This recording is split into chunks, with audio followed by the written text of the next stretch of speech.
So either way, I think that if you get the right creative people behind this idea for this Friday the 13th television series that is Jason Voorhees based, I think there's a possibility of it coming out okay. But I'm just not sure because I'm not trying to be cynical and negative, but we're in such an era where everything is just all about remakes and name value. It's not about actually recreating.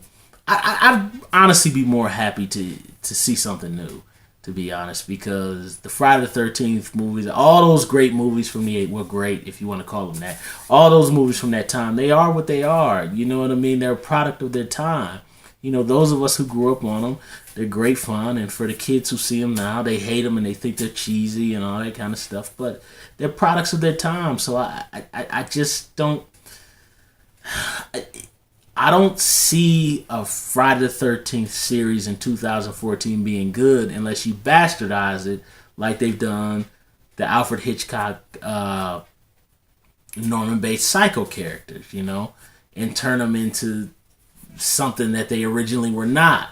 You know what I mean? And the flip side is I don't see how you can make an hour long, dead teenager series, because that's what the Friday the 13th movies are. They are a dead teenager series. And I don't know what route this could go. I just don't. I don't know how it could be turned into episodic television. And I'm not trying to be cynical. I'm just thinking about this realistically as someone who grew up on the movies as they were coming out.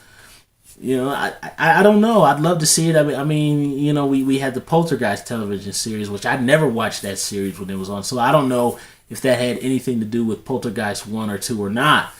Somebody can put on my page and comment about it if it did. I never watched Poltergeist The Legacy. So, I don't know how it could go. I mean, they had the Total Recall television series on Showtime, which I never watched that either. Because I love the Arnold movie, which, well, at that time, it was just the Arnold movie. So, I don't know. I'm curious to see how it goes because I know Daniel Farrens is involved. And I've listened to Daniel Farrens talk. He's a very passionate guy. And I really like what he has to say. So I'm curious because he's involved. And I think Sean Cunningham is going to be involved with this series. And I think Frank Mancaso is. I think so. I don't know for sure. But I know they were involved with the original. I think they are with this one. So, I don't know. I'd be curious to see how it goes. But the people who were at Paramount when the original movies came out are probably either old or dead or getting ready to retire from the studio. So you got new young guys like me who, did not grow up on the movies. They're just seeing the name or the plastic hockey mask at Revco or whatever from back in the day. So it could go in any direction. I have faith a little bit because they've got cool people behind the scenes, but when the real money makers take control, the people who distribute it and market it, it could turn into a whole different beast. So please, you guys, leave a comment. I'd like you guys to leave a comment. We can discuss movies and this and that. Still getting everything together. I'm struggling